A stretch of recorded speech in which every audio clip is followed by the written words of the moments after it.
Irmãos, graça e paz. Esse que vos fala, Antônio Carlos, né? Vulgo Caio Machão. Cabe dizer aqui o seguinte, que a vida desse menino começa tumultuada, já com pais adolescentes. Meus pais, quando engravidou a mamãe, né, eles eram adolescentes. E daí uma gravidez conturbada. E, pasmem, aos 8, 9 anos de idade, quando achando que estava descobrindo a vida, fui molestado sexualmente. Daí o trauma que ficou, e isso é muito complicado. A partir daí, aos 12 anos, prostituição infantil, talvez em casa ou no trabalho, e de alguma forma já trabalhando muito cedo. A partir daí, as coisas foram se desenvolvendo num caos total. Apesar de achar que a adolescência era toda tranquila e dona de si, porque já podia tomar as decisões que bem pensava, e não era verdade. Essas decisões elas eram atrapalhadas de tal modo que levavam uma satisfação física, uma satisfação mental, mas nenhuma tranquilidade plena, nenhuma satisfação maior. Pelo contrário, sempre acompanhado de uma frustração. Frustração essa que não passava. Era uma realização boa e de repente uma frustração maior aí na frente. Tenho que agradecer aos meus pais por uma coisa muito positiva, que foi a educação de se manter longe, para se manter longe das drogas, né, das pessoas que poderiam lhe trazer um mal maior. Mas ficou por aí a proteção dos pais. O que cabe lembrar muito bem é que essa tranquilidade de adolescente também foi atrapalhada por um namoro muito rápido, muito cedo, e a antecipação de uma gravidez, né, da namorada. E no sentido de tocar a vida, vamos tocar essa vida e vamos criar essa criança que vai nascer, porque é um bem maior, tem uma felicidade muito grande. Também durou pouco esse sonho, porque com 3 anos de idade do filho mais velho, que se chama Caio Felipe, nasceu Tássia Carolina, mas esses 3 anos de casamento, até quando nasceu Tássia Carolina, com 3 meses de idade, a coisa se conturbou ainda mais, porque a esposa resolveu e percebeu que nós éramos muito imaturos para assumir tal responsabilidade, e o Caio se mantinha cada vez mais violento, talvez um reflexo daquela frustração tremenda de vida. Conformado com a separação, aí veio a necessidade de vida própria, né? De ganhar o tempo perdido. E aí, imagine os senhores, já com 25 anos de idade, de novo, né? Mais as complicações da vida. Ora com mulheres, é claro, ora com companhias que atinavam para o mal, e a gente tentando se esquivar de uma maneira ou de outra. Mas, passado mais uns 2 anos, conheci uma pessoa que mudou, de certa forma, a minha vida, mas ainda sem Jesus, ainda sem Deus no meu coração.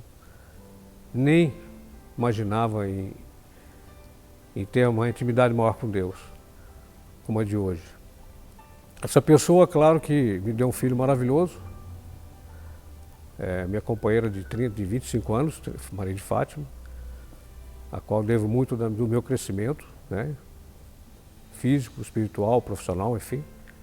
Agora, é claro que as conturbações não paravam por aí.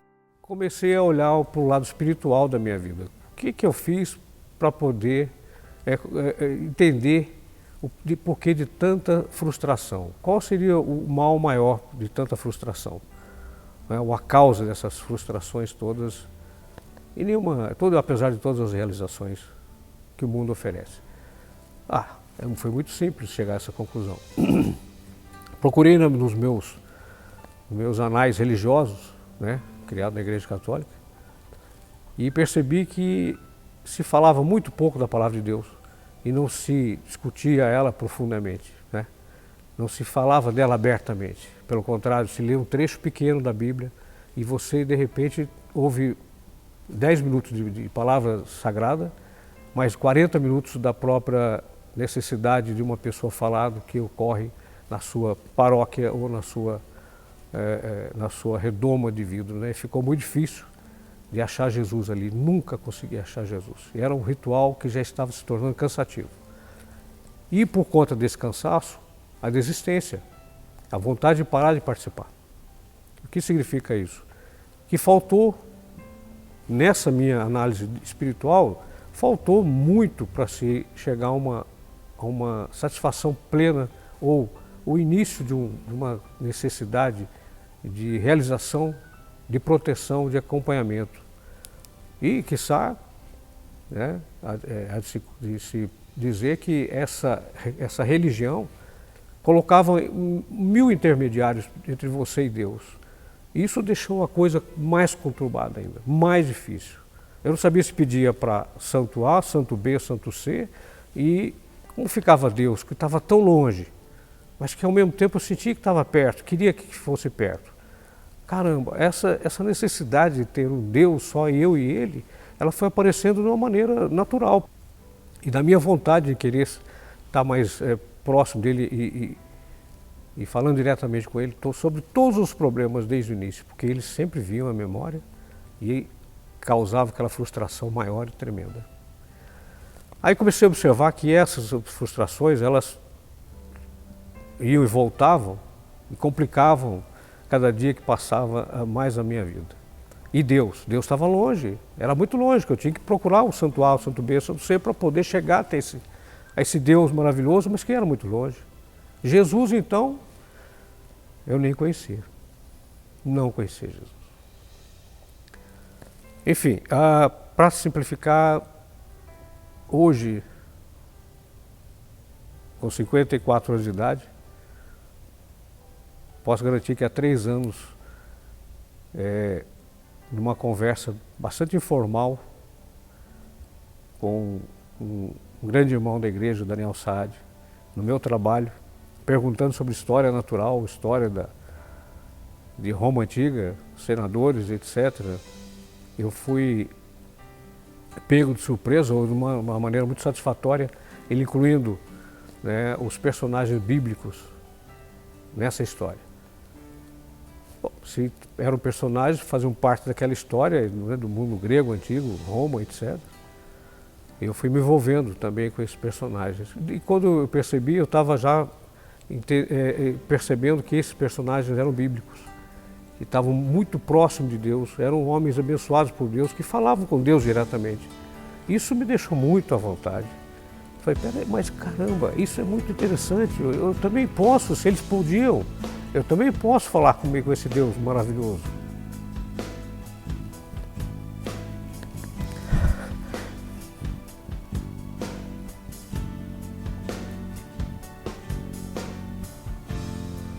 Mas ainda não sabia como. Eu aprendi que ele estava muito longe. E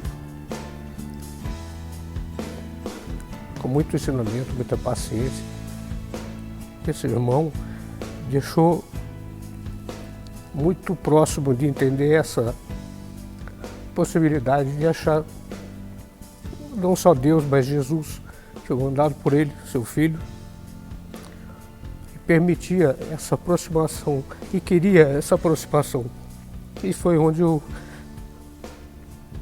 me tornei mais curioso por essa e necessitado por essa aproximação. A ponto de ler mais, né?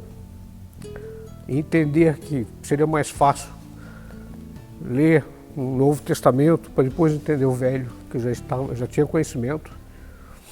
Para daí, as duas formas de bênção fazer parte da minha vida e me tornar uma pessoa muito mais alegre e feliz. Essas lágrimas são de satisfação, elas não são de tristeza. E a partir daí, frequentando os hippies da casa do Daniel Saad, claro, fui entendendo mais e mais sobre essa aproximação com Deus, essa realização plena, entendendo que as frustrações poderiam ser esquecidas de uma vez, tanto por mim, principalmente por ele, meu pai, nosso pai querido. E com a ajuda de Jesus, seu Filho, que veio morrer por nós, entendendo que Ele veio morrer pelos meus pecados todos, pelas minhas frustrações todas, me tornando assim uma pessoa muito mais alegre, satisfatória e querendo, claro, conhecer cada vez mais desses detalhes cristãos. E daí fazer parte e daí partir para o batismo e fazer parte desse corpo de maneira sustentável, de maneira plena e de maneira satisfatória. Mas muito mais do que isso, a alegria era tanto, a satisfação era tanta que a vontade de trazer todos os meus para o meu lado é muito grande. Era e é e será sempre muito grande. Os meus, a minha esposa, meus filhos, meus netos, meus amigos e todos quantos passarem por mim na rua, que sintam essa transformação. A felicidade é plena, a felicidade é muito grande, é contagiante. E ela tem que ser, na minha forma de vida, dosada, ela tem que ser controlada, porque se eu deixar ela vai explodir, e eu não quero explodir agora, eu quero transformar isso em muito mais alegria, muito mais pessoas felizes. Obrigado, irmãos, graça e paz com todos, até mais.